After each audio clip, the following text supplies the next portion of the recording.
Well, hello. So happy to be all together in another step for this journey for a systemic change. Today, we are in the framework of the high-level political forum agenda, and I would like you all to welcome as main actors, main participants. This is a space and a showcase of the systemic change that we are dancing together. So, Radhika, are you there?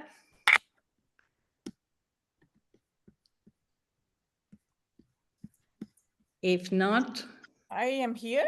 A warm welcome to each of you on behalf of Stanford Angels and Entrepreneurs. A community of Stanford alumni, faculty, students come together to advance tech innovation and entrepreneurship to help our community and society. In this moment of rapid change, of great opportunity and crisis, bridging digital innovation culture and sustainable regenerative models is imperative. And if we are to achieve the SDGs, the goals that weave together economic, environmental, social grand challenges of our times. If we can bend the arc of digital transformation towards inclusion and sustainability and embrace our cultural roots and wisdom, I believe we can collectively leapfrog on Agenda 2030. Welcome again.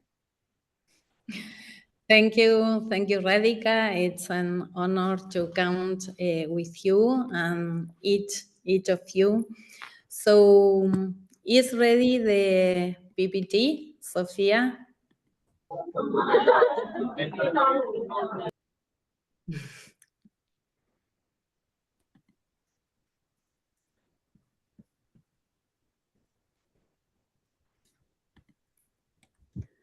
Ok, ¿podés poner el poema?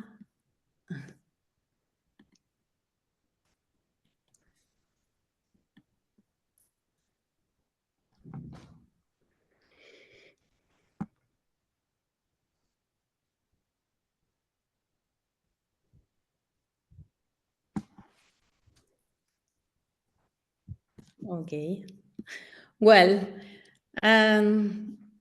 today we are in a key moment in our society, in our global system, and so important that we reconnect profoundly with our human values that are eternal. In this sense, today we welcome all to this space of Animaná and Hecho por Nosotros, where we unite the local wisdom, the ancestral techniques with technology, innovative models, in a co-creative and transversal space of dialogue. As today is an example of our everyday work. I would like to bring a Goethe poem that concentrates the essence of Animaná and Hecho por Nosotros and the challenge that we have as society. Behold with great humbleness the masterpiece of the everlasting weaver, how she brings to life 1,000 strings with only one footfall, while shuttles are fired all around and strings flow until they meet, and a single stroke seals 1,000 connections. She has not begged for this. She has been scheming it since the dawn of times, so that the everlasting reed master can warp the plot with ease. So I would like now to give voice to Camila Tetoni, representing the global network of professionals and young people around the world that collaborates and give form to Hecho por Nosotros, made by us. Camila?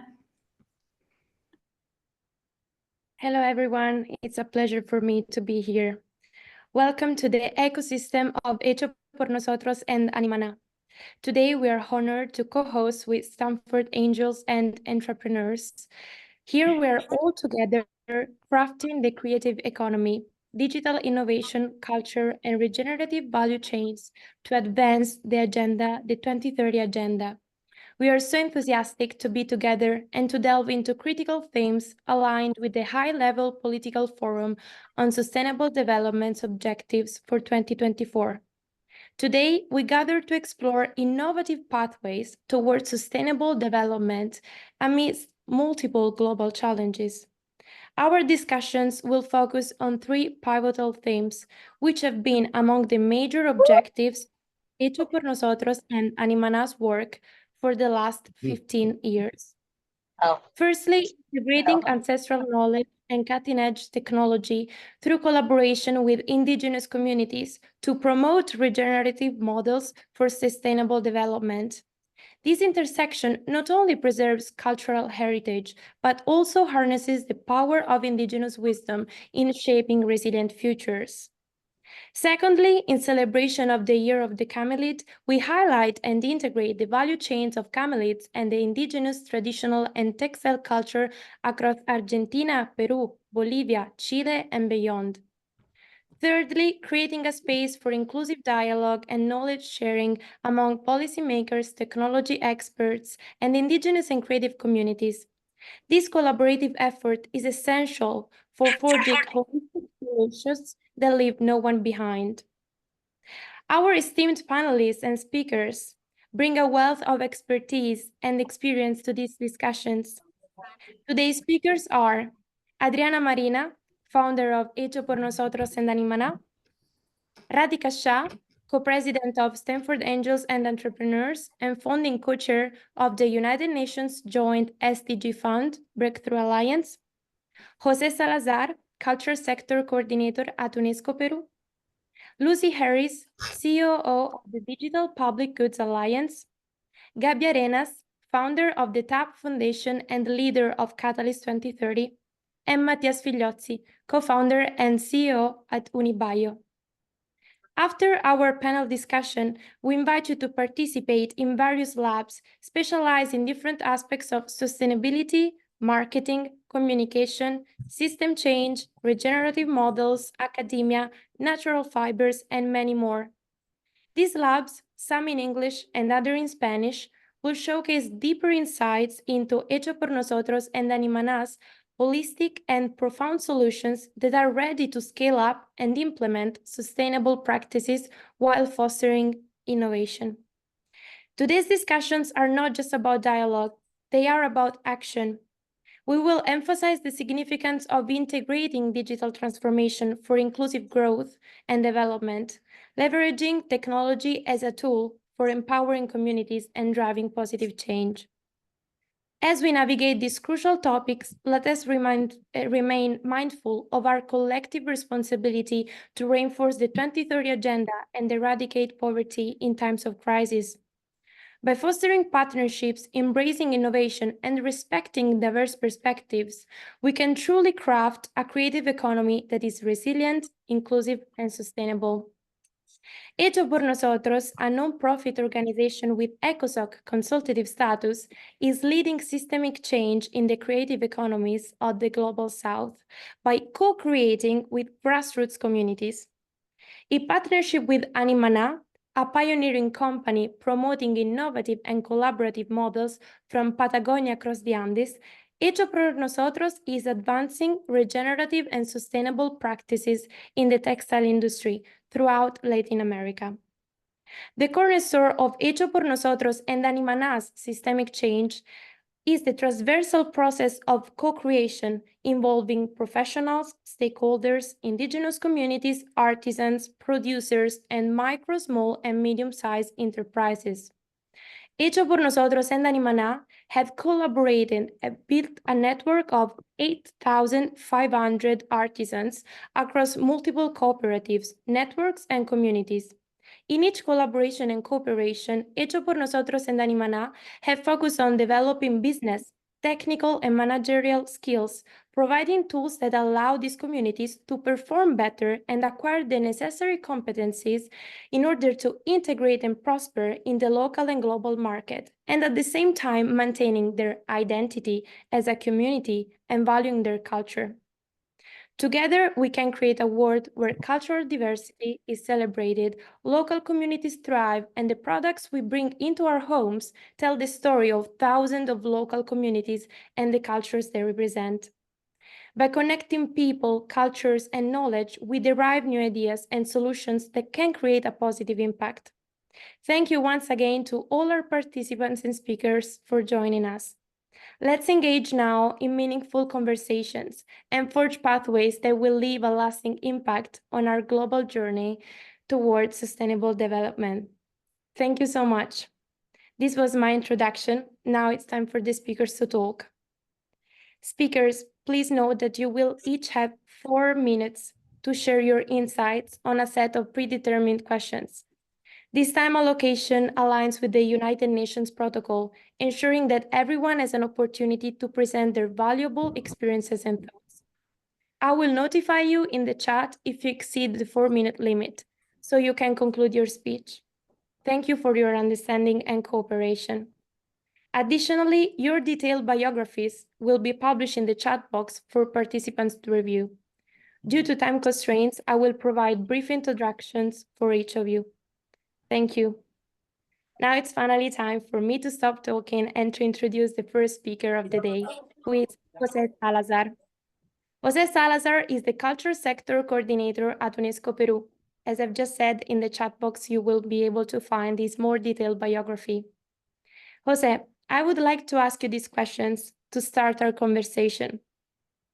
How does UNESCO Peru work to balance cultural preservation with the promotion of creative industries?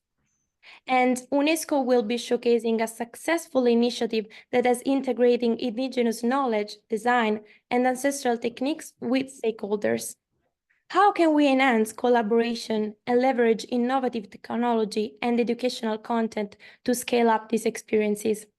Thank you. This is your time to speak.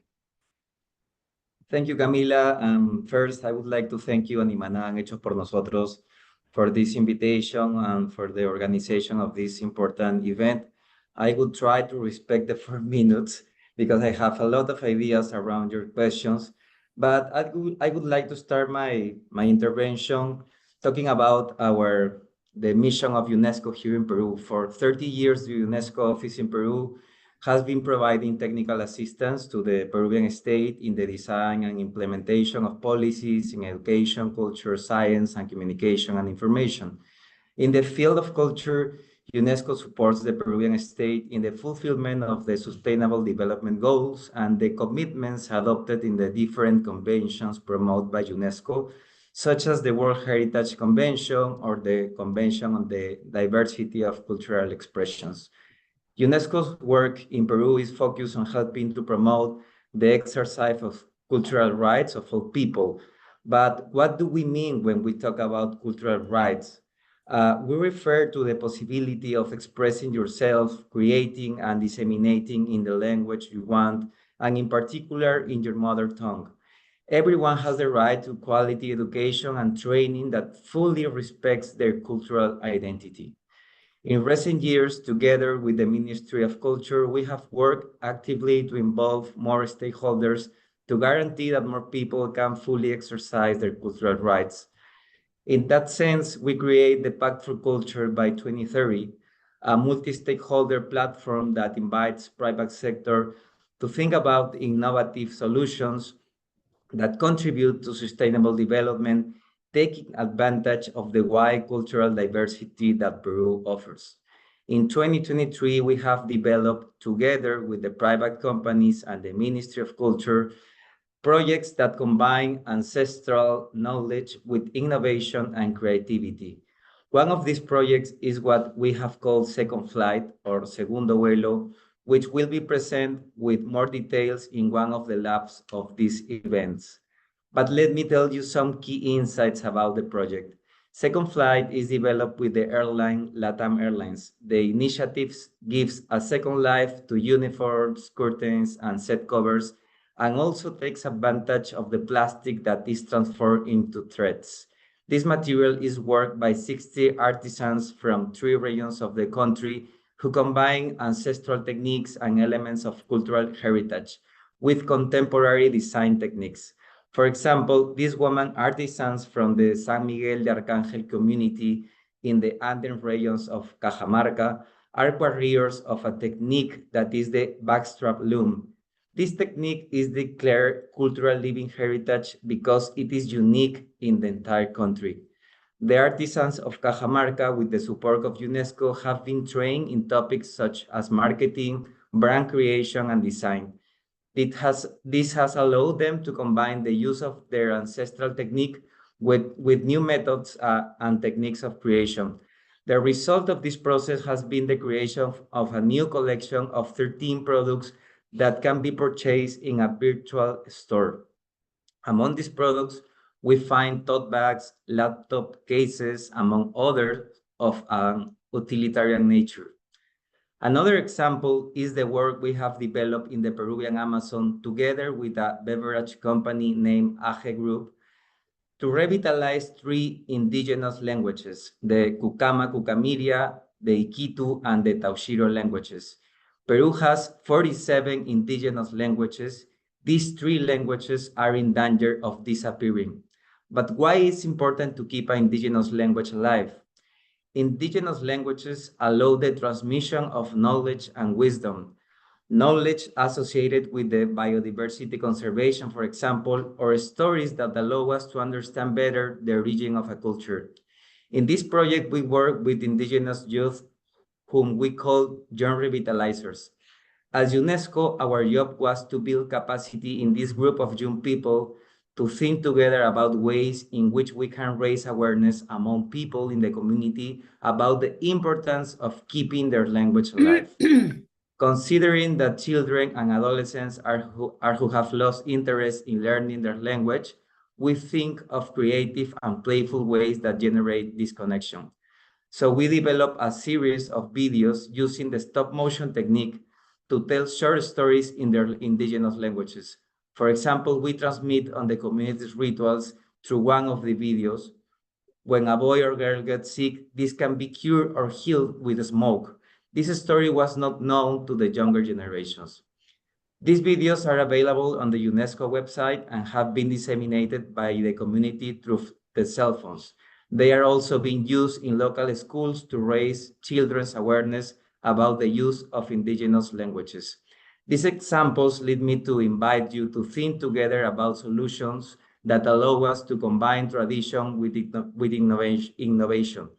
We confirm that it's possible to promote the preservation of our cultural heritage, expressing indigenous languages, ancestral techniques, or the use of iconography or cultural elements at the same time that we take advantage of tools from the creative sector, such as design, fashion, or the use of techniques from the audiovisual world, thanks to the new technologies.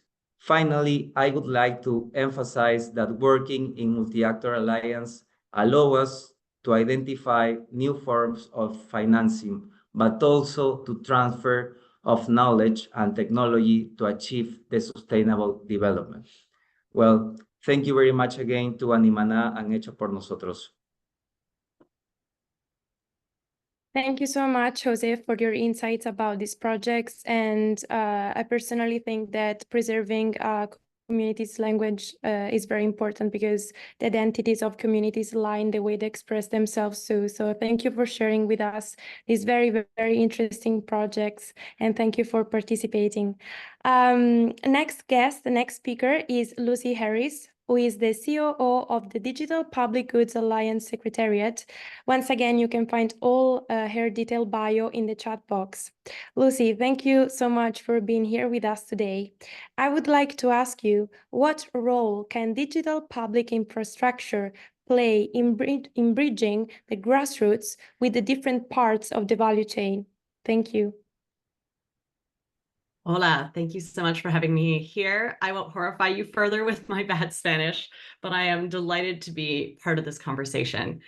I'm going to start by taking a step back from digital public infrastructure to talk about digital public goods. As the Digital Public Goods Alliance, we're a multi-stakeholder initiative that accelerates attainment of the Sustainable Development Goals by facilitating the discovery, development, use of, and investment in digital public goods. We were founded in 2019 in response to the UN Secretary General's high-level panel on digital cooperation. Today, we're co-hosted by the German Federal Ministry of Economic Cooperation and Development, the HxN Foundation, the Government of Sierra Leone, the Norwegian Agency for Development Cooperation, UNDP, and UNICEF. We're proud to have more than 40 additional member entities, including over a dozen member states, UN agencies, civil society organizations, and private sector companies who are united by a shared commitment to advancing digital public goods. So what are digital public goods? Based on a definition in the UN Secretary General's high-level roadmap, digital public goods are open source technology solutions. So software, data sets, AI systems, and content collections that adhere to standards, privacy, and other applicable laws, do no practice, and help attain the Sustainable Development Goals. In essence, digital public goods are open technologies built for the public good with an open license that makes them freely available to the public. They can include things like large health software systems, but also content and data sets that help local farmers mitigate the effect of climate change.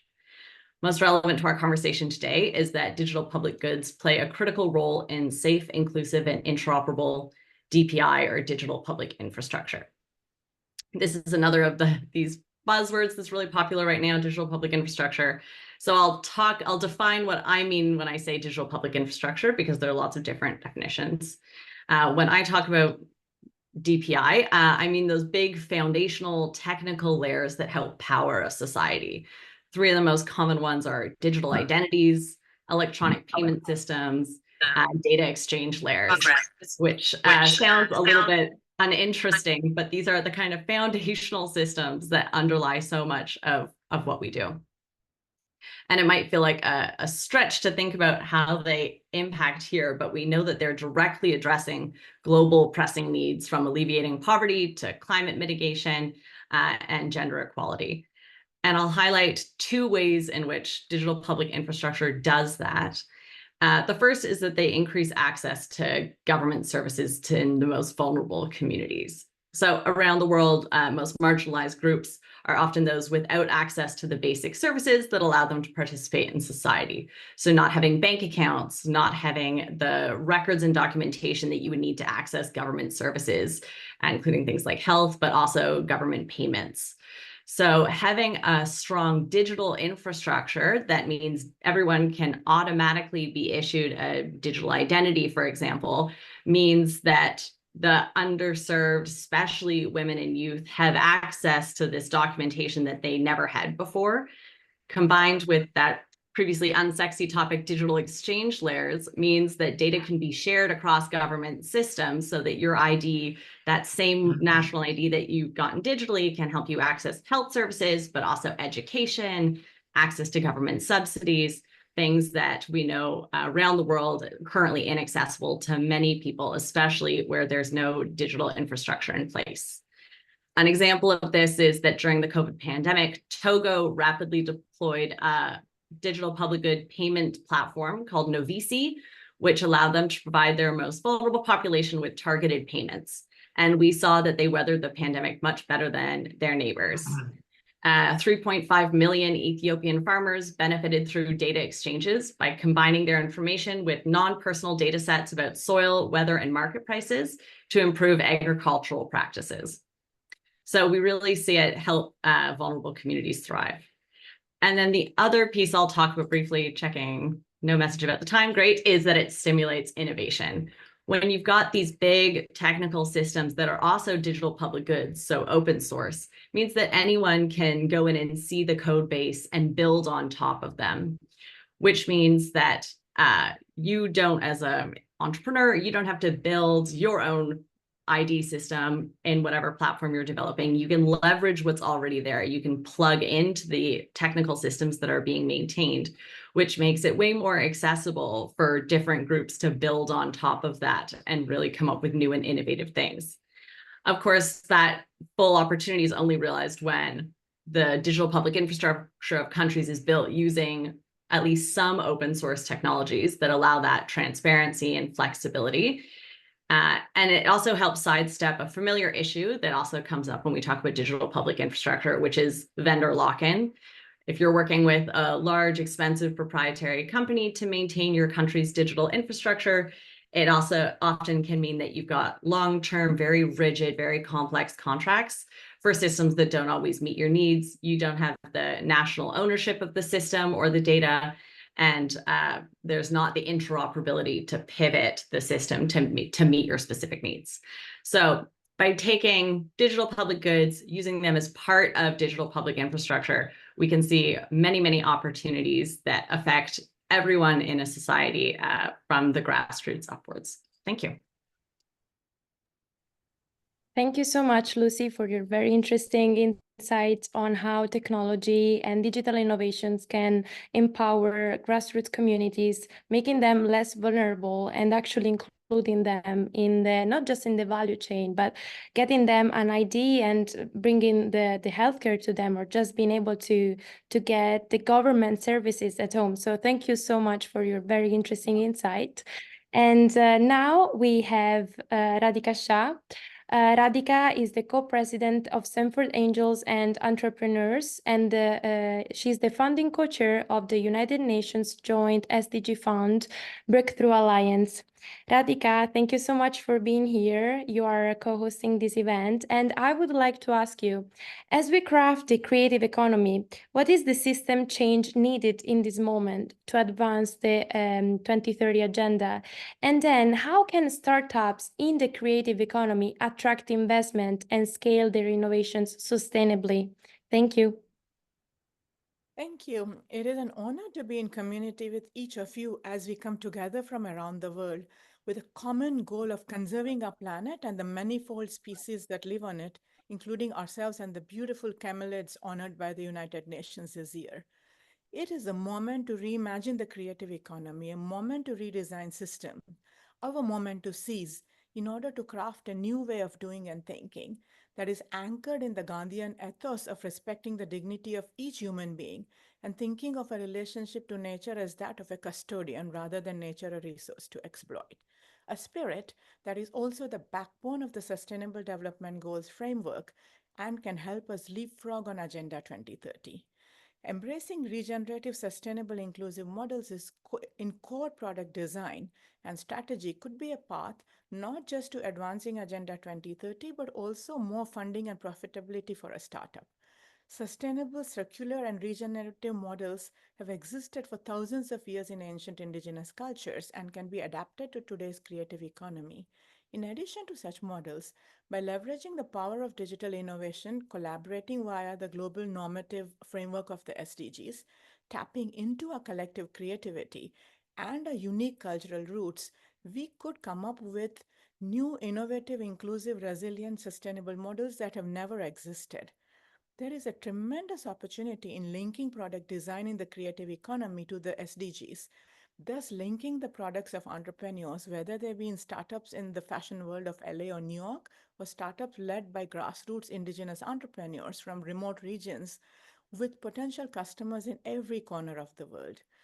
There could be a way to augment and enhance the value of product to the global community by speaking this global language of impact by embracing the SDG framework, and to do this while retaining the unique local cultural heritage of each artisan and of each product. As we race into the digital age, leveraging the power of digital innovation can also help startups scale rapidly and sustainably. Startups, especially those led by grassroots artisans, could bridge digital innovation and cultural heritage to scale better by customizing and personalizing the product based on a better understanding of global market trends and demands, as well as individual customer preferences via technology. Better marketing the offerings, including the sustainability aspects, stories, and cultural linkages of the artisan and the product to regional as well as global audiences via social media. Having more visibility in the value chain and real-time sustainable sourcing via technology that provides better visibility into the supply sustainability track records. Leveraging blockchain technology to help track, share, and preserve the cultural context and authenticity and the sustainability record of a product, in addition to enabling cashless transactions. Sharing stories and cultural linkages of a product via websites, leveraging NLP-based auto-language translation technologies to bring the stories to global audiences in many languages. Leveraging technology for scaling, communicating on the sustainability and cultural heritage story of a product, and accessing global markets can also help the entrepreneur with fundraising. And yet, in a world with a rapidly growing digital divide, it is not easy for a grassroots entrepreneur to have access to these tech tools, devices, and training to leverage even very basic digital tech, let alone the latest innovations. We need creative ways to bridge this digital divide. I am excited to be the co-founder of a couple of initiatives attempting to tackle this challenge by enabling collaboration between grassroots entrepreneurs across the world and the tech and data science academics and practitioners, along with leading impact investors and the UN. I'll put the links in the chat later. I also want to applaud the work of organizations like Hecho por Nosotros in nurturing and fostering an ecosystem that enables indigenous grassroots artisans across South America, from the high Andes of Ecuador and Peru to Patagonia, the land of fire and ice, from the verdant rainforests of the Amazon to access the benefits of digital innovation, thus leveling the playing field and keeping alive the spirit of the SDGs of leaving no one behind. Quoting Mahatma Gandhi, the difference between what we do and what we are capable of doing would suffice to solve most of the world's problems. We can achieve the SDGs together. Thank you.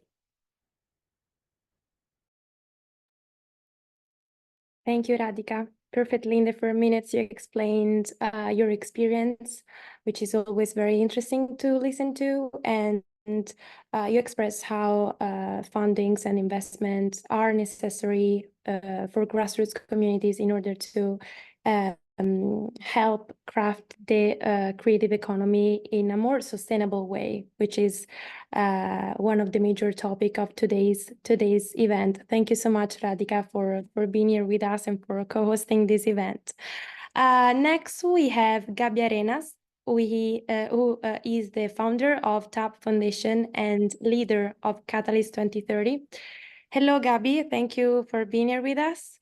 I would like to ask you, how can we better identify innovative organizations and enhance their outcomes in collaboration with investors, government institutions, and development banks, such as BID, for example? And since you're a leader of Catalyst 2030, I would like even to ask you if you can share a challenge from Catalyst 2030 that highlights the systemic change through creative initiatives. Thank you so much. Thank you, Camila. It's a pleasure to me to be here today. Thank you, Echamano, for the invitation. Well, I'm going to start from my perspective as a social entrepreneur. At the beginning, one of the things we found working with creative industries for systemic change was there is the need to identify in the organization standardized evaluation metrics. One of the challenges that we have when we try to do social innovation is measure the impact that we are having in the communities and help the organizations and the local communities to identify the impact that they are having in the life of the population that they are serving. That's why standardized evaluation metrics and learn how to focus our evaluations in social impact and sustainability is crucial for the organization. Also, collaboration has been in the last year the key for us, because we all can make impact for ourselves, but that is going to be a limited impact. If we want to create systemic change, we need to work creating ecosystems with all the people that is involved in the communities and all the actors that are part of the communities.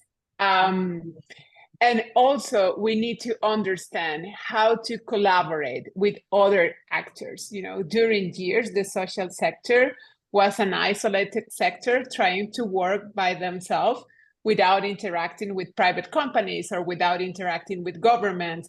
Right now, we know that multi-stakeholders collaborations are crucial, and we need to learn how to work with the different actors in the ecosystem. Also, capacity building.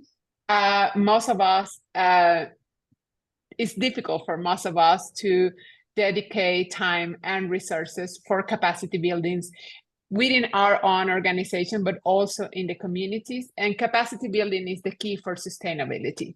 If we teach our communities, our beneficiaries, our teams, how to do strategic planning, how to do financial management, how to do impact measurement, we will attract more investors and more support because we will have a more clear outcome of what we are doing in the communities.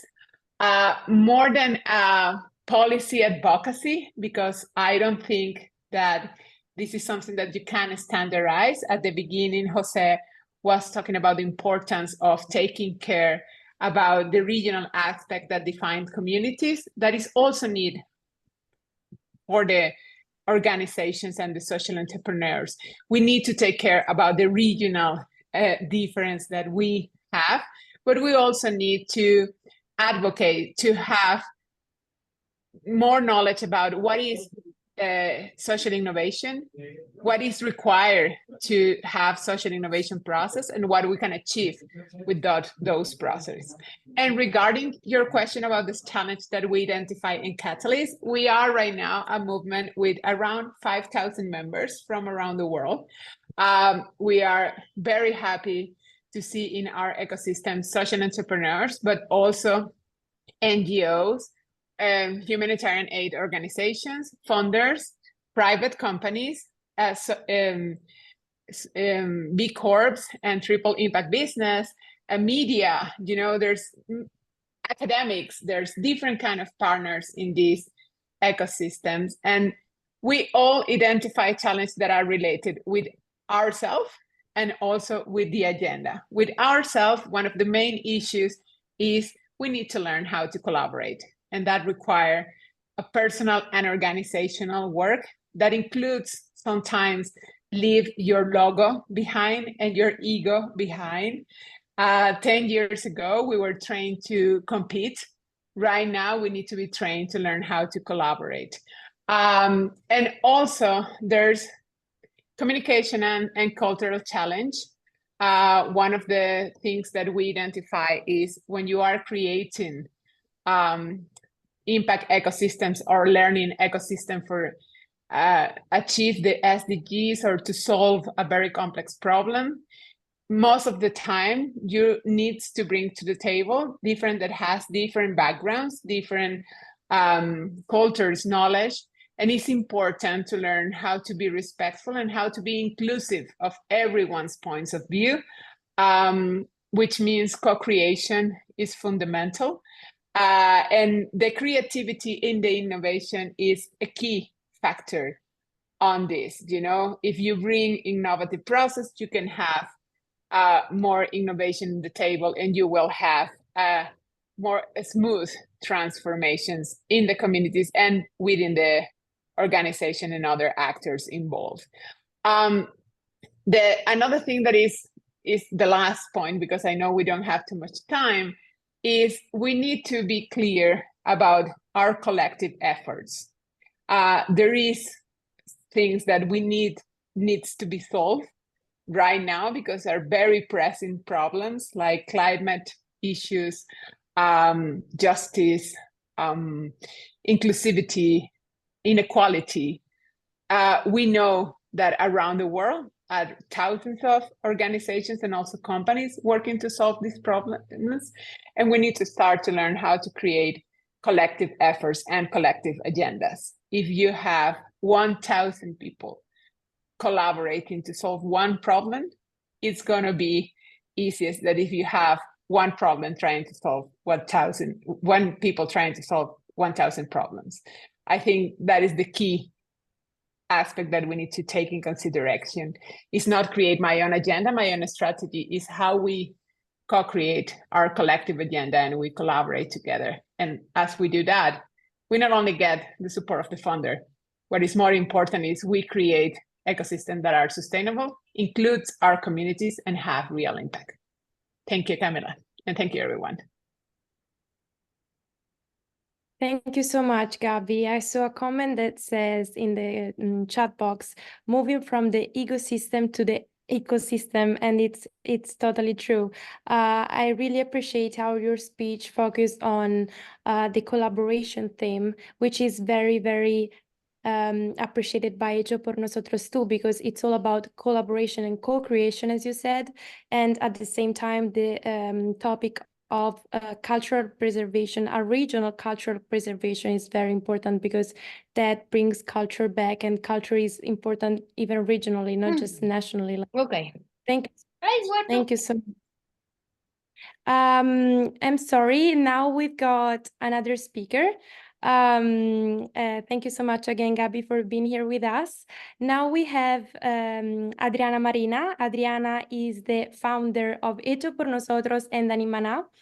Adriana, I would like to ask you, how do Hecho por Nosotros and Animana incorporate regenerative practices into their business models? And what challenges have you faced in promoting sustainable fashion?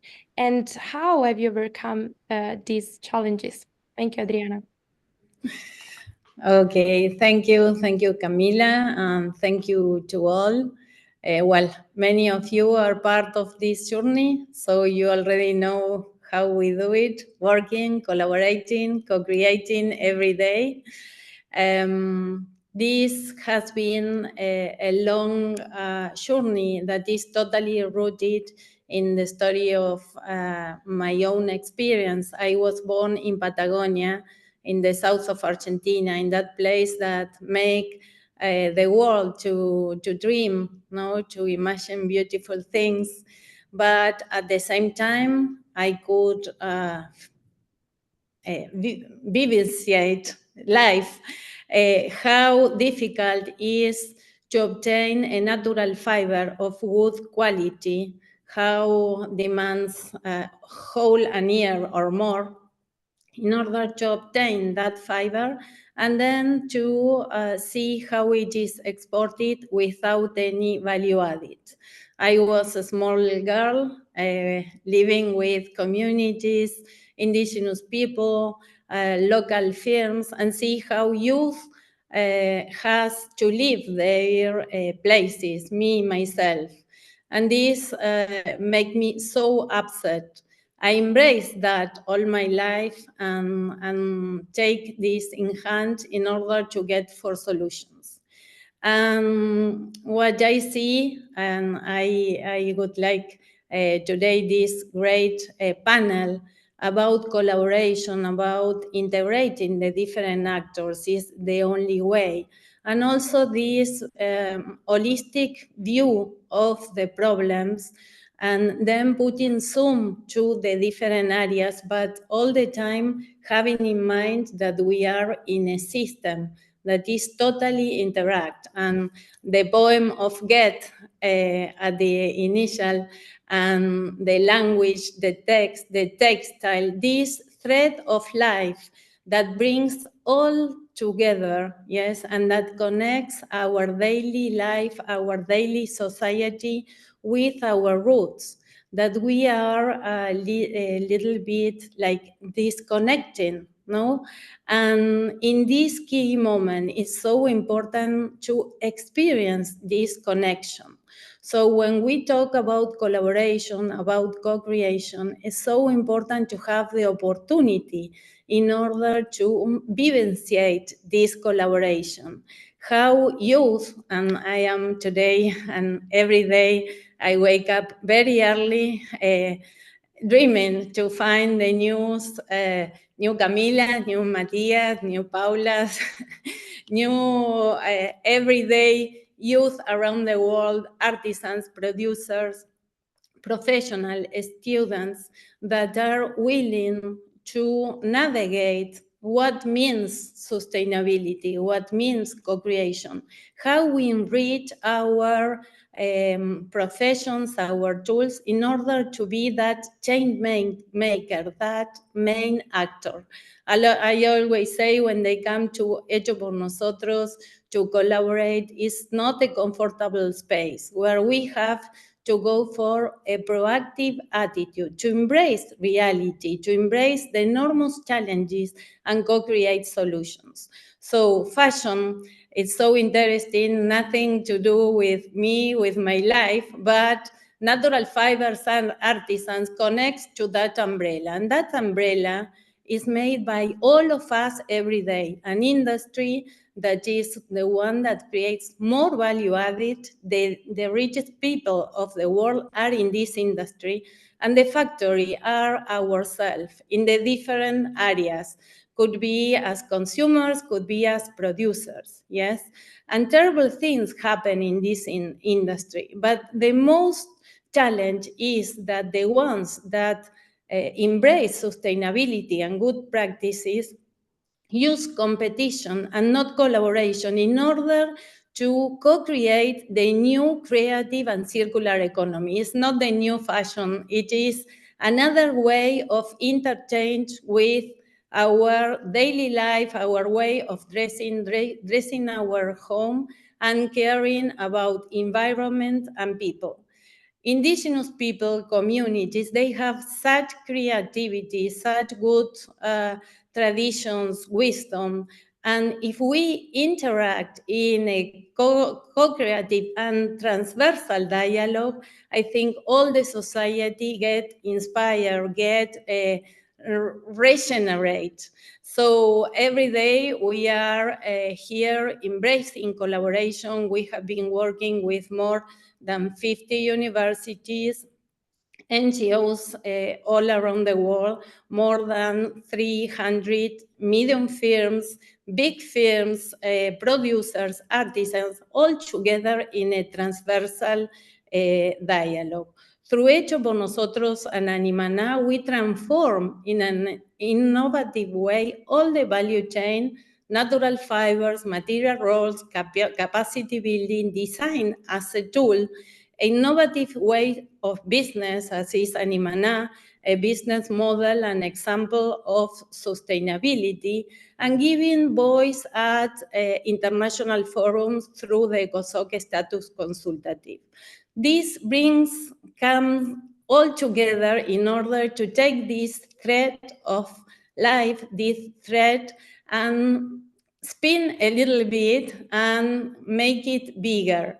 This enormous need that brings us all together in order to co-create the new creative and circular economy. So I'm so thankful to all of you, and thank you, Camila. Thank you, Adriana, for sharing with us your experience, the way you think about system change, and thank you for all the work you put in Hecho por Nosotros and Animana. It has been a pleasure to listen to your view about it and your thought about a new creative economy that focuses on sustainability, respect for culture, communities, and collaboration and co-creation. So thank you so much, Adriana. Now we have the last speaker of the day, who is Mattias Figliozzi, co-founder and CEO at Unibaio. Mattias has also been a long-time supporter, collaborator, contributor at Hecho por Nosotros and Animana. So thank you, Mattia, very much for being here and having helped Hecho por Nosotros with your work. I would like to ask you, how does Unibaio leverage biotechnology to benefit the creative economy, and what are the most promising biotechnological innovations that could transform the creative industries? Thank you. Thank you, Camila. Thank you for the questions and the opportunity to be here. Thank you, Adriana, again, for inviting me and letting me be part of this. I'm very proud and happy to be here. I don't know if many of you know, but I know Adriana for more than 10 years now. I used to work with her in Animana, Patagonia, helping to organize the Andean communities and the production they do, and connect it with the global demand, with the fashion trends in France, in New York, and trying to build bridges between the market and the cultural heritage that has a lot of value in the Andes, and all the luxury that creates these natural fibers. But I think I never told it to Adriana, but she was very inspiring for me in the sense of seeing that from business, we can also create change and try to build a future that we want. So she inspired me to do something differently because fashion wasn't real my thing. So I find my way to start doing what I'm doing now, that is Unibio, that is focused on agriculture and trying to create change in agriculture from more sustainable practices when we produce the food we eat. Very briefly, what we're doing at Unibio, and I don't want to spend too much time on this, is I partner with 4 female scientists from Argentina to upcycle and recycle the waste of shrimp and crustaceans that we accumulate in Patagonia to create a new particle that has the ability to activate plants, to help them to uptake the fertilizers we give them, so we can use less. And this means less chemicals in farming, so less chemicals in our food. And we are now partnering with global chemical companies or agrochemical companies in the world, trying to bring this to farmers globally. As you can imagine, this is a huge challenge. And I wanted to focus on which are the bottlenecks that is preventing to create this type of changes, systemic changes in Andean communities or to address sustainable goals. And to be honest, great change is difficult. Adriana is not going to let me lie. It requires a lot of effort, conviction. You stay awake all night thinking on the challenge you are trying to address. And as Gabi said, we are entrepreneurs and we can collaborate. So we are not expected to be able to do everything, but we can connect the dots. We can help to fulfill someone's needs, trying to connect the dots on all these resources we have. And sometimes we are not aware that we have a lot of resources on hand. And just an example, here we have everything probably to create change in some way in local communities or in a global mindset. For example, Jose has all the experience on cultural heritage and how to leverage the culture of communities to create value to others, or Lucy with digital public goods and data sets that brought a lot of value in Ethiopia, and we can use that experience to create value to others, or Radhika with her experience on capital gain and how to connect the investment to social impact, to create more money, to create more social impact in the future, or what Javi mentioned, how to measure all these impact to create metrics that brings value again into the community. So what we need, what is the bottleneck to answer this question is we need more leaders, I think. We need more people brave enough to make a step and try to think how to connect these dots. Of course, artisans could be these leaders, but also any of you here could take the lead and try to connect the dots first with other participants here in this event, but then in your networks, and try to leverage experience, knowledge, as I did with my female co-founders, scientists, the brain behind the tech we are offering. I didn't know anything about agriculture, biotech, nanotech, and nothing about the industry I'm trying to transform, but I was brave enough to connect the dots. So I invite you to follow this lead, what Adriana is doing, what I'm trying to do, and empower communities and create a systemic change. Thank you. Well, I have to say thank you. I'm so emotional. Matthias, such a great change maker, so smart, so perseverant. Well, he's getting everything he dreamed, and giving so much to the whole society. But what we have to think is that this should be a global reality, and so important, this opportunity, in order to go out of waiting for what we have to do or being passive, and go to that proactive attitude. In that sense, the ecosystem of Hecho por Nosotros, when we co-create a solution with a medium firm, with a community, with a group of students, we are going out from a comfortable place to a one that challenge ourselves. And in that action, something appears that will never stop. Yes. So important to give the opportunity to youth to embrace these spaces as main actors, as leaders, and go for the world that we deserve. Hecho por Nosotros is just made by us. It's nothing like just a space where we gather, we get solutions, and we share with the global community, with different stakeholders. Now we will split in 14 labs. I would like to give the opportunity to some of our leaders to present the lab. Trisha Langman, are you there? 1 minute, because we have, hello. Hi. Fascinating conversation. Thank you, Adriana, for this today. It's amazing. So my lab will be in Lab 11. It's Waste to Wealth, Creative Approaches to Circularity in the Global South and Beyond. We will be concentrating on a couple of things. Education, which is the fundamentals, one of the fundamentals of Hecho por Nosotros, through our toolkit. I will be talking about the educational initiatives that we have and how tools that we provide in our toolkit give accessibility to underserved communities and women and youth. So join us in Lab 11 today. Thank you. And Belén Papola, hello. Thank you, Trish. It's an honor to count with you. Belén Papola, are you there? Hello, Adriana. Hello, everyone. It's been really insightful to hear you all.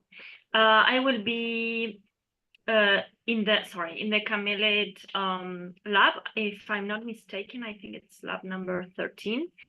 We are gonna be discussing in Spanish for the ones interested.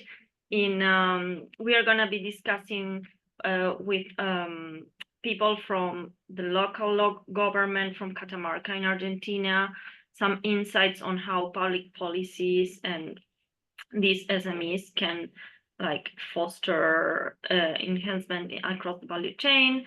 And also we will have experts from the National Technology Institute researchers that focus on camelid fibers and how they can add value before the production is connected to the market. So you are welcome to join. Looking forward to discussing with everyone. Thank you, Belén. She is also a long-time collaborator and leader of Hecho por Nosotros. Ana Vizcarra, are you there? Yes. Hi to everyone. 1 minute, present our semiotics.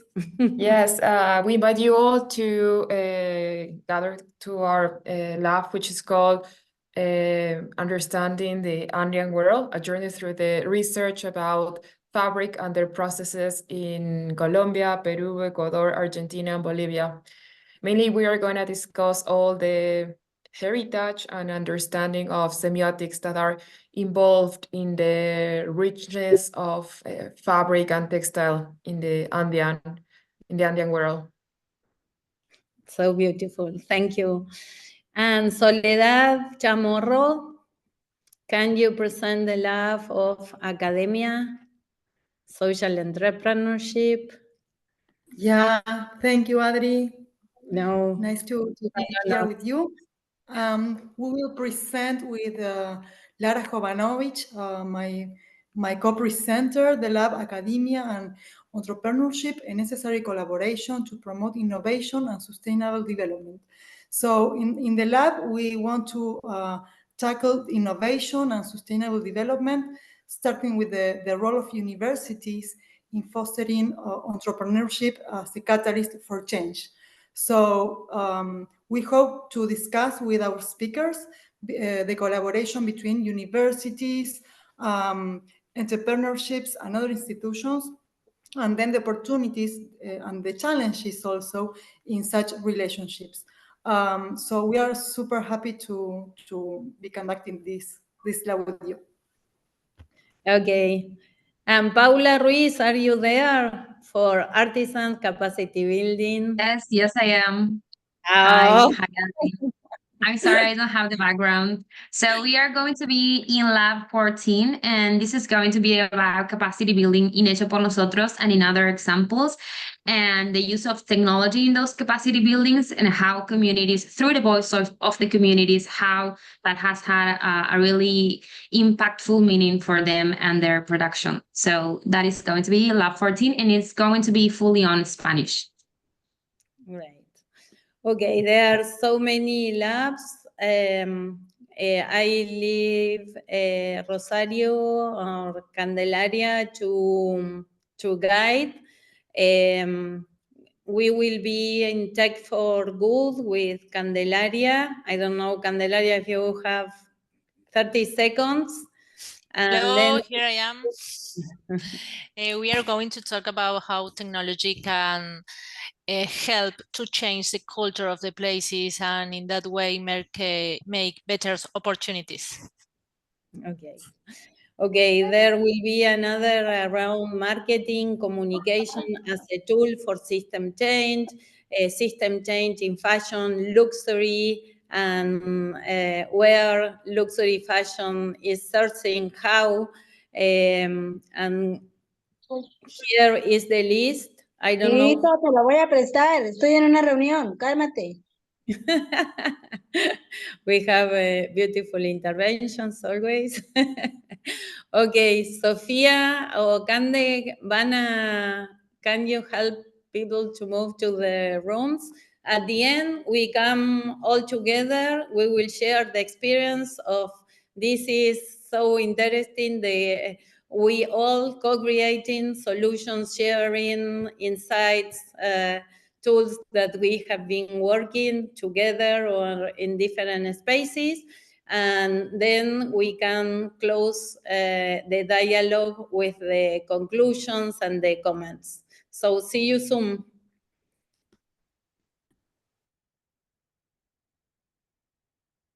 In the chat box, we are putting the numbers of the labs and the description if you want to see.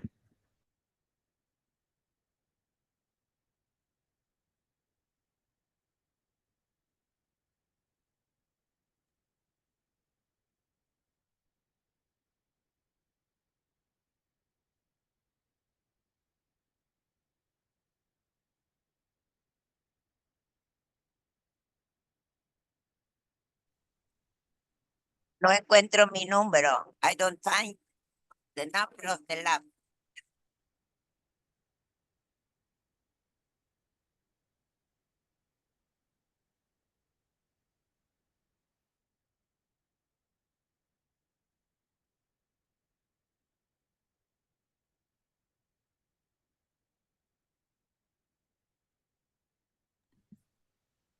Rosario, ¿se están moviendo o quién puede ayudar para...? Sí, están asignándose. Si alguien necesita ayuda, me puede pedir. Yo, por ejemplo, yo no... Ya, ahí voy. Listo, Adri, ahí vas. Yo también, Inés Carazo. Inés, ¿a cuál vas vos? Es el número que estoy buscando, pero no me leo. ¿Cuál es? Contame de qué se trata y te lo busco. Ese es el punto. ¿Te acordás el nombre del laboratorio? Creo que era el regenerativo, pero acá no estoy. Inés está en Camélidos, ya te digo el número para que justo estoy con... Dale. cosas. I think I'm Eh, sorry. I think I'm with the A mí same me problem. puede, a mí me número puede 3. mover al capacity building de artesanos, por favor, porque no. I want to go to the lab 4, but I Okay, did Marcelo, select- give me a moment, please. Marcelo, Marcelo Silva, 2D4. Oli, Gracias. a mí me puede mover al capacity building de artesanos, por favor. Alexander. Lo que pasa es que soy Jess. Soy Jess Arana. Ok, vamos. No le puedo cambiar el nombre. Alexander. Ok, gracias. Buenas tardes. ¿También nos pueden mover al Capacity Building de artesanas? Cande. Hola, buenas tardes, Cande. Discúlpame que te interrumpa, sí. ¿Me puedes mover al de Youth, por favor? Tengo que empezar. No, dame un segundito. Bueno, sigo sin ver mi nombre. You may want to tell people how to see the breakout room. At least I can't see it. Like how do we? Okay. Yeah, it's not clear how to go to any labs. Okay, I will translate, Radhika, if you are okay for that. For the Also in English, even I can't. What language? Yes, I can do in both. It's important what Radhika is saying. If you go down yes, you down, you look with 3 points that say more. If you click there in more, it's going to find the third option is breakout rooms. You click there, and if you go down, you can find all the rooms. So you can put join, and you are going to go directly in that way. Now in Spanish. Si van abajo de la pantalla, en el margen inferior, hay una opción que dice más opciones o more, con 3 puntitos. Hacen clic ahí, se les abre una ventana donde pueden ver, si deslizan hacia abajo, todos los laboratorios que existen y pueden poner directamente join en alguno de los laboratorios que desean. No están los Gracias. enlaces, me parece. No es un enlace, es No, pero no ustedes. No, eso lo sé hacer, pero necesito el número. Es 13. 13, ahí voy. Sofi, perdón que te aparecen las moleste. opciones. ¿Me ayudas con Marcos para que llegue al 14? Gracias. Marcos Carrillo. Sí, Marcos Carrillo. Allá fue. Gracias. De nada. A ver, María Inés, ¿cómo te Mercedes asigna? Inés. Bueno, como quieran. María ¿Cómo? Mercedes. María No sé, Mercedes. no veo el laboratorio 13 en el chat, pero si es el 13 me voy ahí.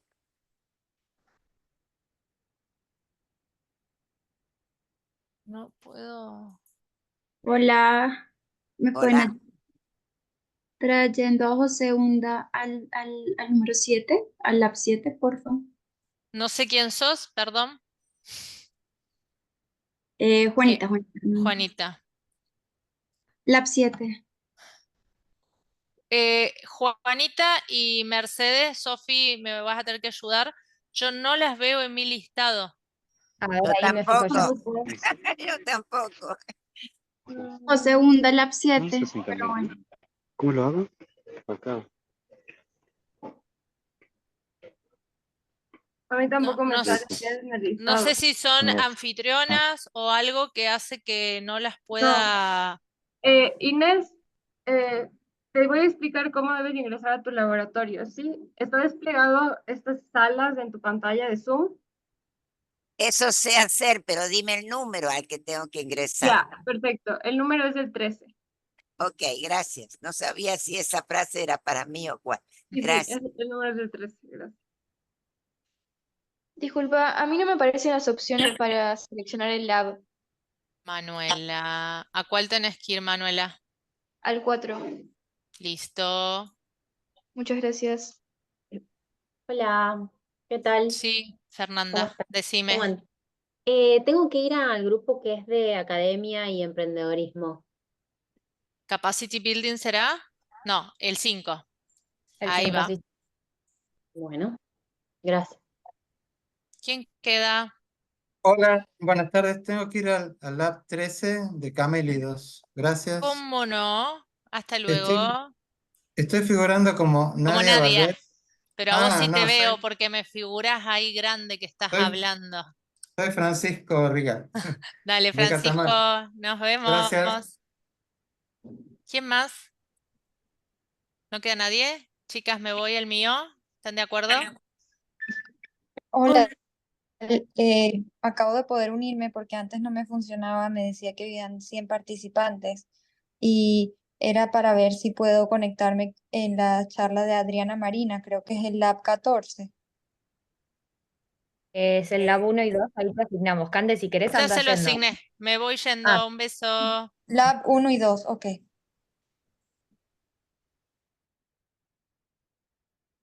Buenas, ¿tú me puedes por favor ingresar al aula de Juanita Hernández? Dale.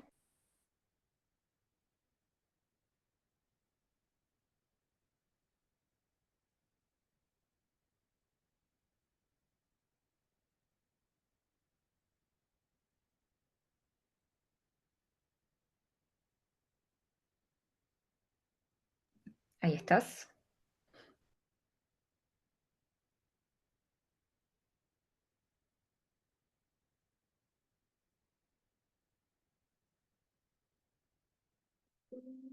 Bueno, además de la sesión inicial. ¿Cómo?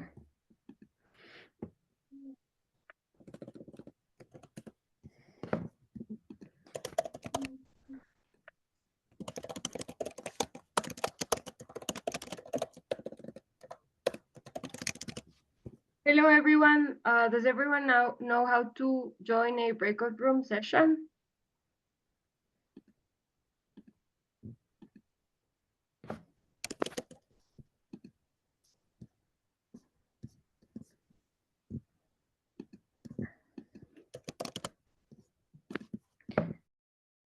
Sofía, yo voy al 9.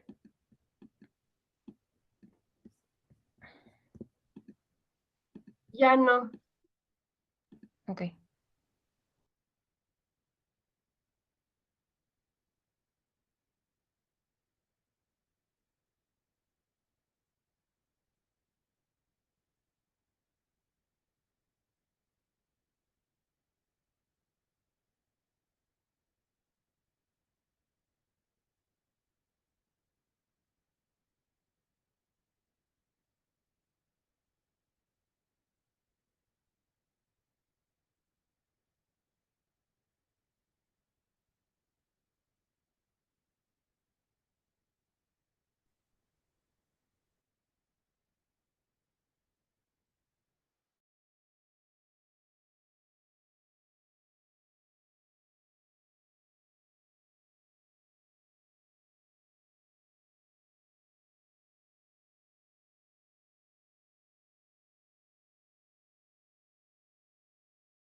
Be here.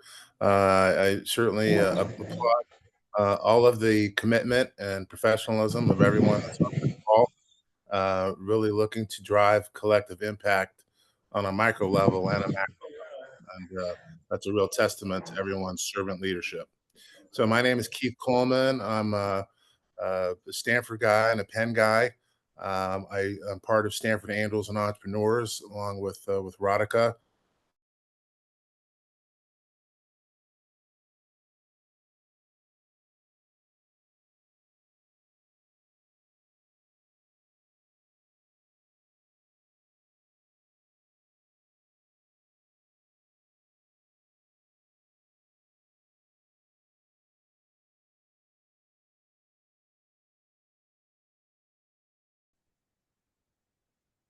Ahí está. Vale, genial. Gracias, Sofía. Dale. Pensé que les había dado permiso. Perdón, me salgo, ya pueden grabar. Ya. Gracias.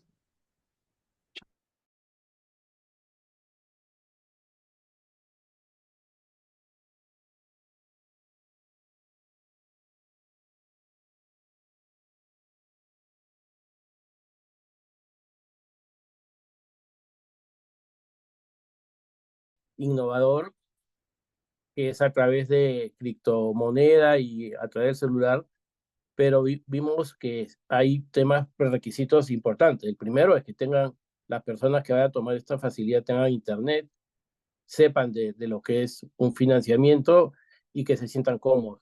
Hay lo fundamental hoy día, y creo que es una lección importante a ver cómo la implementamos, es desarrollar las unidades de capacitación de lo que es la parte financiera, y que ahora la tecnología es lo más importante, porque ahorita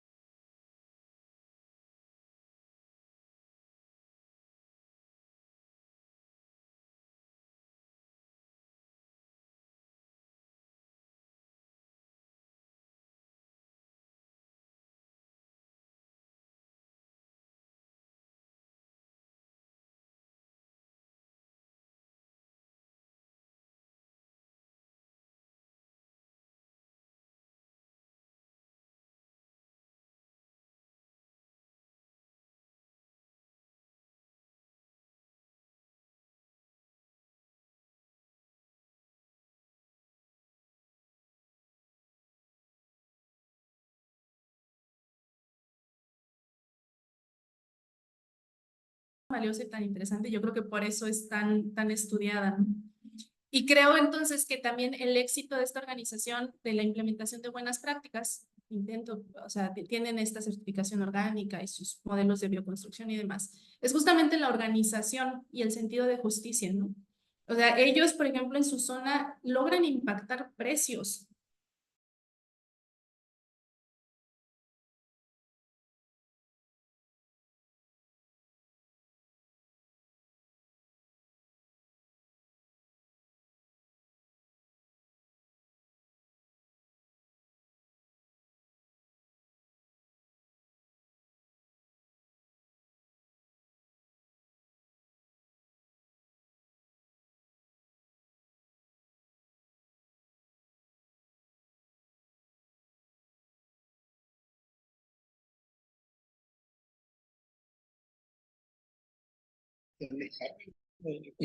Unirse en la nación.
Hello, everyone. We are just waiting for all the breakout rooms to return to the main session, okay?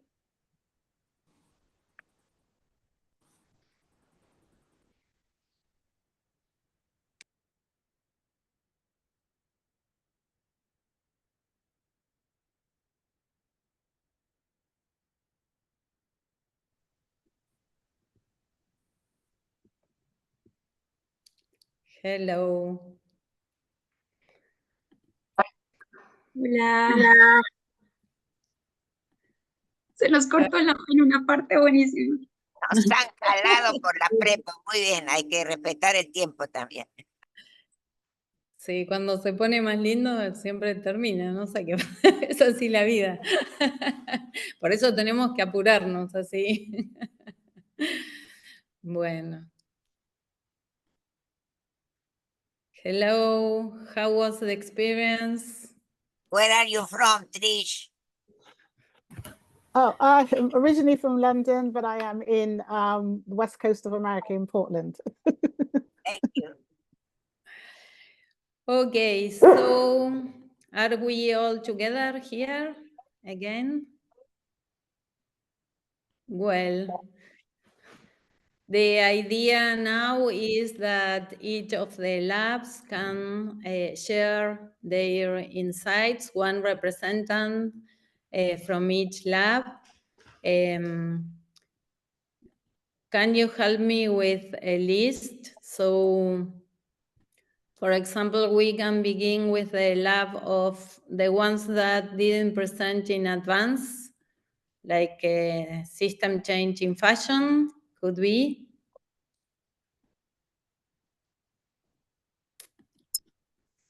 Hi. Utena? Yes, this is Utena. Hello. Hello. Hi.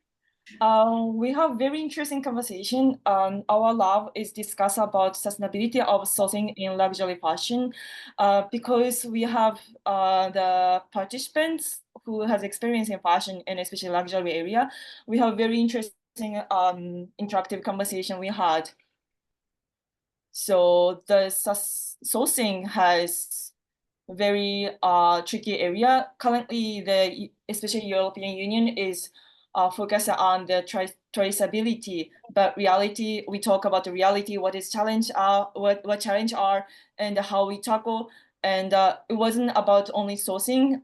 We also tap into multiple discussion about the lack of transparency, not only supply chain, consumer education. So it was very interesting conversation, and I feel like this is going to be start of our conversation to connect to the another research and discussion. Thank you, Tena. Now we have a group from immigration. Yes, here we are. Hello. We had. Hello. How are you? I think we had our time short, or at least it seems like we didn't have enough time.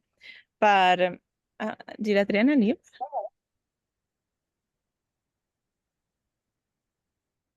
Yeah. Okay, there. Sorry, I thought you Okay. had left, Adriana. No. So in the migration lab, we had 4 super interesting speakers. We had Dalton, Georgia, Mauricio, and then Alex, who was a part of the audience, but then he was also working on a migration project. So we discussed how innovation, technology, and the value of culture that it has to make a change for the migration, for all of the migrants in South America. So we have just started to talk about solutions. So we have already created a connection and alliance to then continue to do the work. But yes, we mainly talked about the Venezuelan crisis in South America, how technology is useful as a tool, and what solutions we can think together collectively to make this systemic change.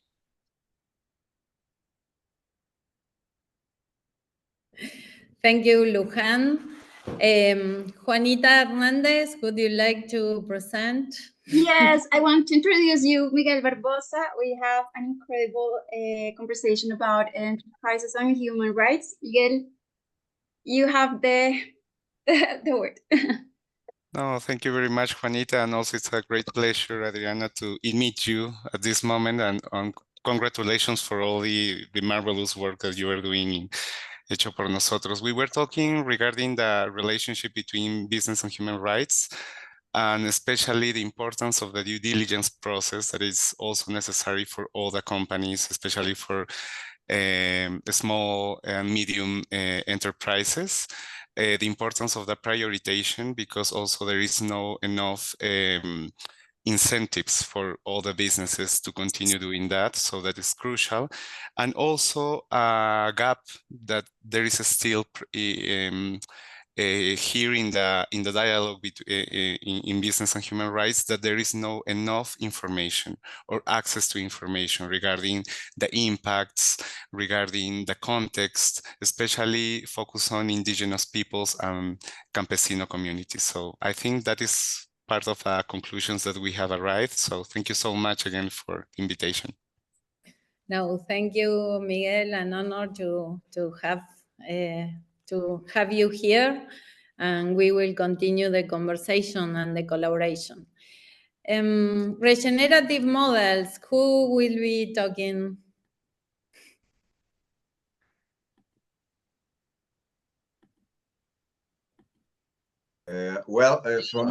From our lab, may I introduce you to Marcos Mondragon. He was with us, and he have a lot of experience in the country in Mexico, so he will talk right now. Okay, great.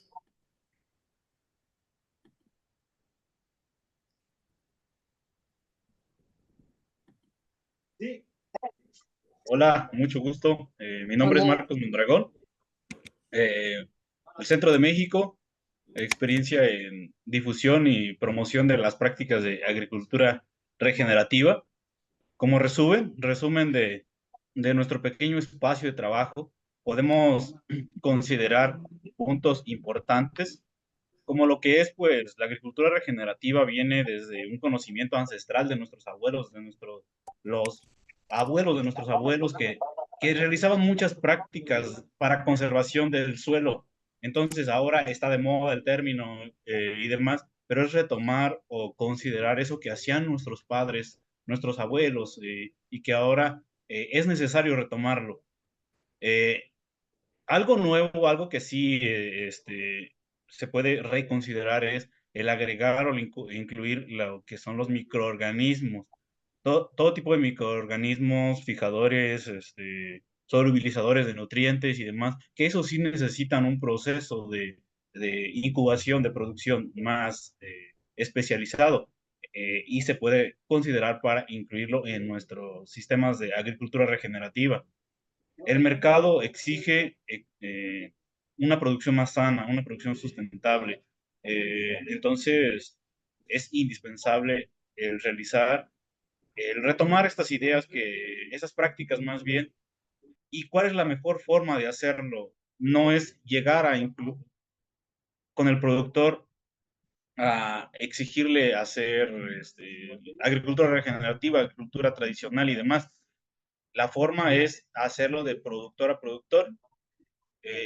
Cómo aprende la gente del campo viendo que otro en las mismas condiciones que él también lo hace.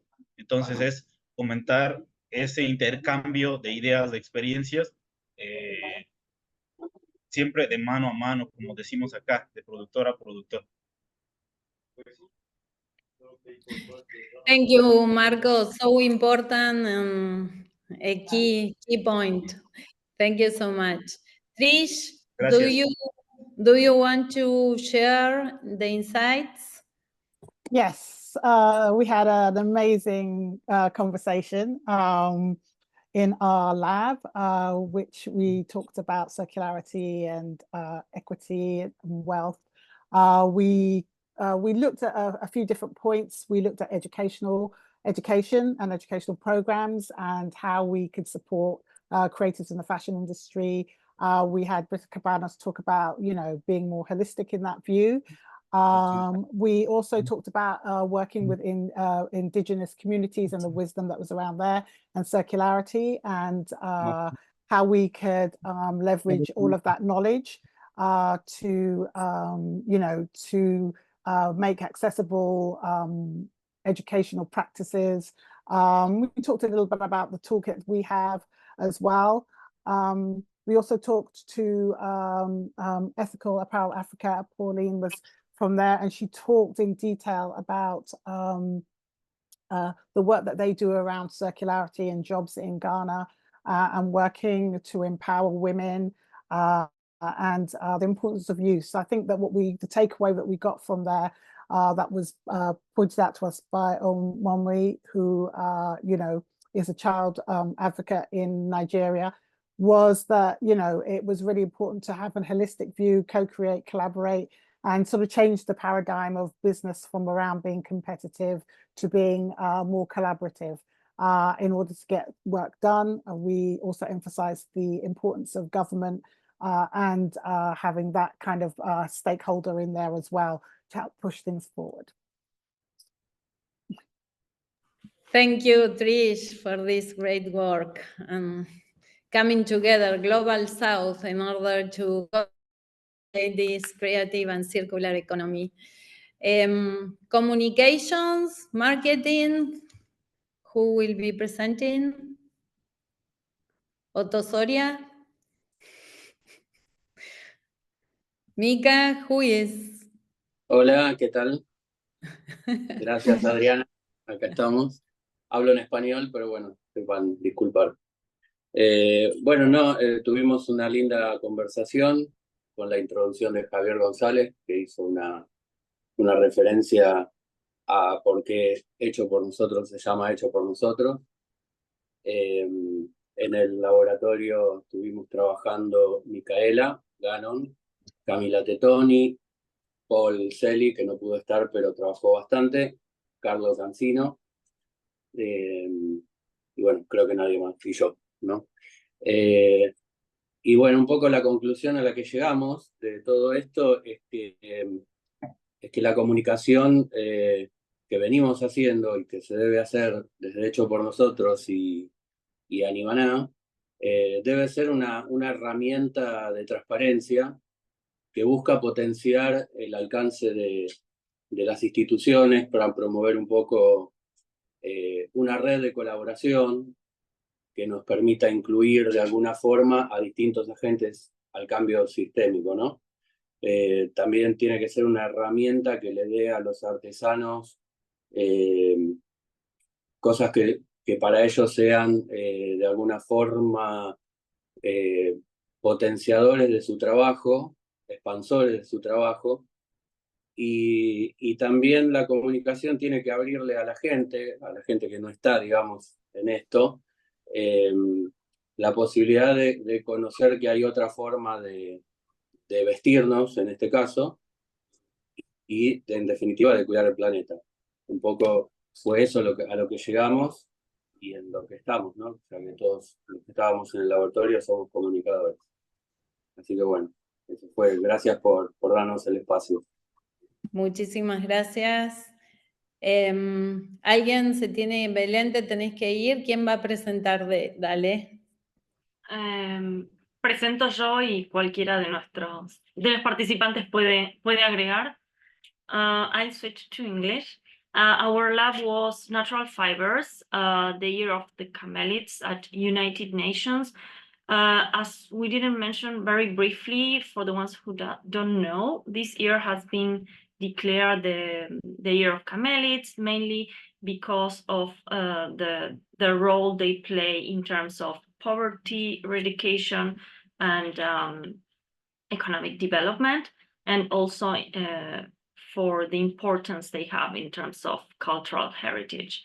So in this framework, I had the pleasure to listen from experts from Latin America, from Peru and Argentina, on the work they are doing and across the value chain in terms of like the how they process the fiber and all the advancements that have been done in terms of generating value, but also the challenges that this industry faces and the importance of public policies. Just to give you an example, we discussed on how we can make sure that the alpaqueros, the people that work like in the procurement of the fiber, get a living wage or decent salary in return of their work.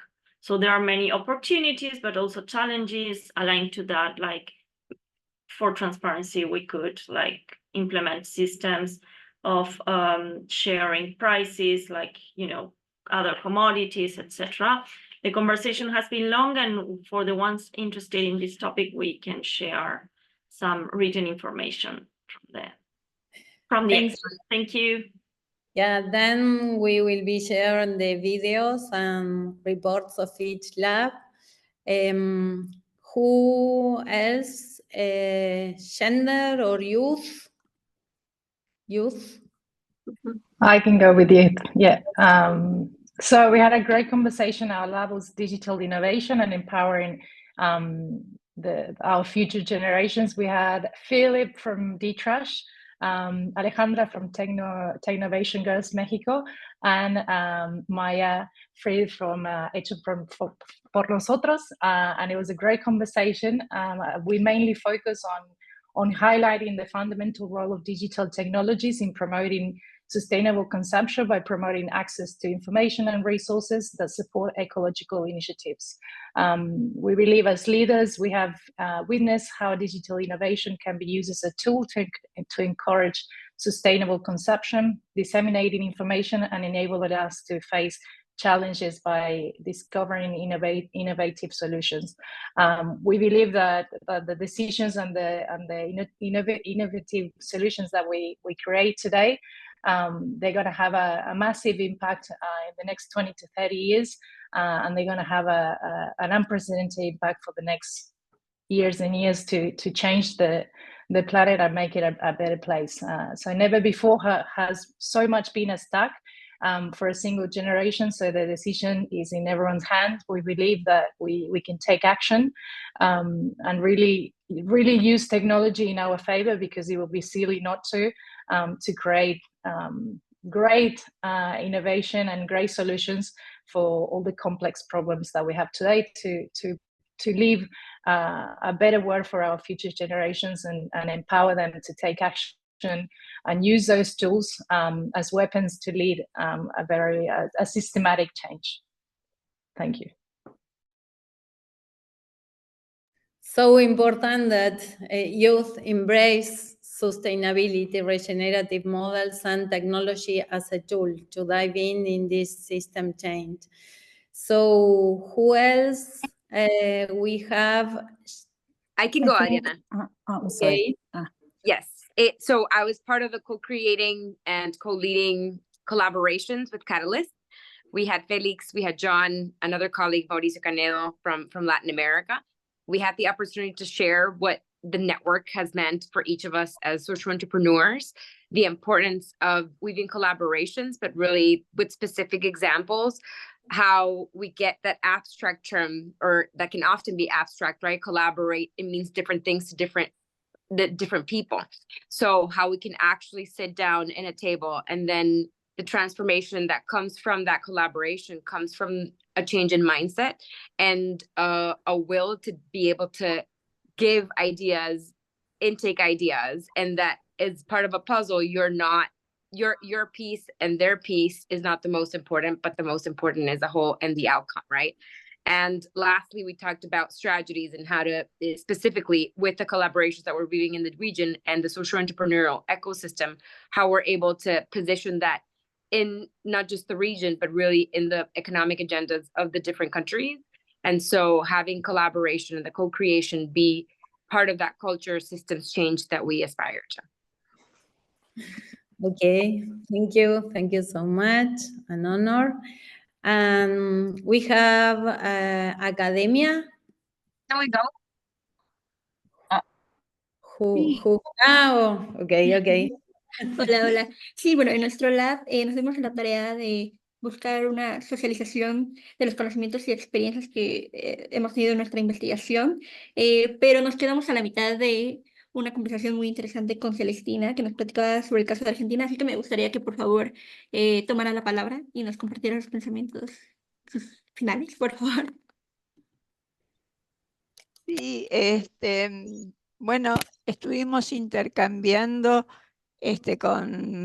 sobre el tema de los tejidos andinos y bueno, es muy interesante ver las distintas miradas desde cada uno de los países que conforman la región. O sea, tendríamos que encontrarnos en algún momento con más tiempo. Pero interesante. Gracias, Celestina, y gracias por tu valioso trabajo. Tengo acá tu hermoso libro y bueno, vamos a seguir la conversación. También te esperamos en Animaná para hacer alguna charla en vivo. Thank you so much. So beautiful everything. Who else? We have academia, I think. Yeah. Okay. So I can tell you a bit of what it was. We had the opportunity to share the different experiences of the speakers and participants, and we concluded on the importance of the relationship between the academia and the entrepreneurial world, but not only from a passive position, but to seek to intervene, like actively intervene for systemic change.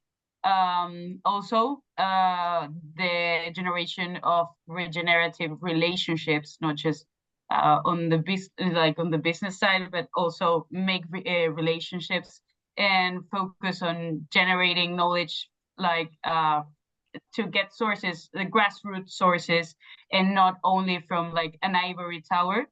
And we talk about how the system that surrounds us is monstrous, it's like big, and that the academy must have a more present place for like attacking this monster, and like make use of the knowledge and experience of professionals to find ways to address more efficiently the current value chains. That will be what we discussed. More interaction with the grassroots, with real innovators, and giving birth to the new theory, now theory to practice new theory, and collaboration is the must. Okay, who else we have? Other room? Positive building, Nosotros, Adri. Dale. Perdón, Sofi. ¿Querés, Sofi, hablar vos? No, dale, Pau. Okay. Desde nuestro lab de artesanos voy a traer la voz viva de esto de los textiles de los Andes con Marcos, que está en Jujuy. Marcos, no sé si querés dar el cierre. Hola, Adriana, Paola. La verdad que desde Jujuy, desde acá del norte, como artesano, estoy muy contento por haber estado dentro de esta reunión tan importante para los artesanos y muy importante lo que es la tecnología digital al llegar a nosotros. Como artesano me siento muy contento para así ofrecer mi producto como artesano hacia el mundo, hacia todo lo que quieren compartir o deseo que mi artesanía como pequeño que se difunda por todo el mundo para poder tener un ingreso familiar mejor cada día más, porque lo que hacemos nosotros es muy bueno. Y agradecerle una vez más a vos, Paola, a Adriana, y gracias por darme este espacio. Y me gustaría seguir innovando, seguir participando en distintas reuniones para así ofrecer mi producto, lo que hago yo. Muchísimas gracias, Adriana. Gracias. No, gracias a vos, Marcos, y felicitaciones por ese bellísimo trabajo y vamos a seguir hasta llegar al mundo, vestir al mundo. We have to dress the world with these beautiful pieces. Muchísimas gracias. Ahora, so next. We are missing the lab on gender. Maybe Natalia. you Yes, can give yes, your I'm insight. here. Yes, I think Hello, Jimena left. Hi, Hola. everyone. Thank you. So our lab was about innovation and gender equality in the academia. And together with Susi Bello and Jimena Lopez, we discussed the role of academia and the importance of working on research around the 2030 agenda, and in particular on gender issues, to raise awareness about the relevance of these topics. And also we highlighted the research carried out by the Hecho por Nosotros gender team that showed the impact of the toolkit on the empowerment of women artisans and gender equality. And so we concluded around the importance of the toolkit as a digital tool that democratizes knowledge and fosters gender equality. Thank you. Thank you. Well, and now I think, Matthias, would you like to comment? Tech Yes, for I will Good? try to. Yeah. I will try to summarize it. We were having an interesting conversation, and not enough time as in every group, but we were discussing about the challenges on how to enable artisans to effectively access to the information they need to scale up their solutions and their craft. We were focusing a lot of discussion about embracing informality and leveraging new technologies like AI, regenerative AI, to help artisans to get access to the right resources they need to foster their innovations.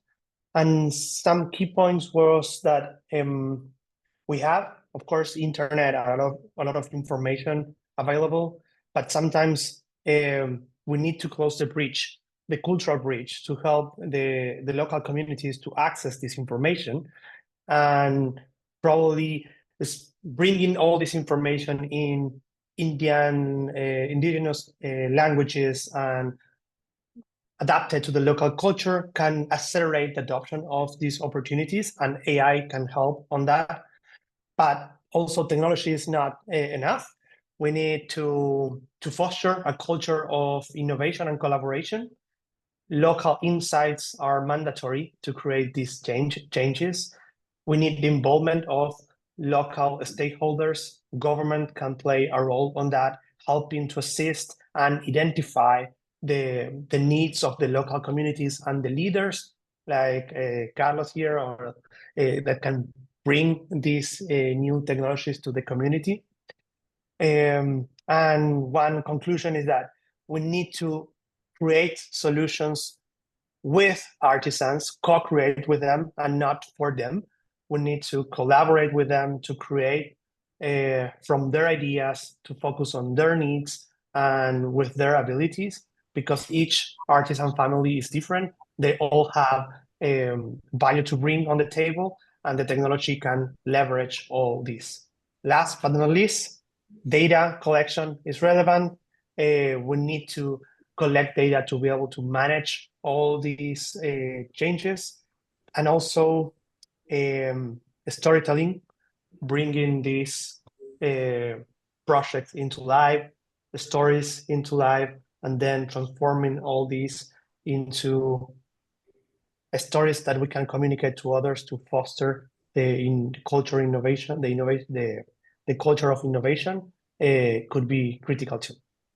Adriana, if you want to add something, please. Yeah, that maybe when we see all together, we have to go deep inside in our profound values, and maybe everything is about constructing our global love, no? How we go beyond our fears, all our greeds, all our different limitations, and embrace the creativity and the enormous opportunity.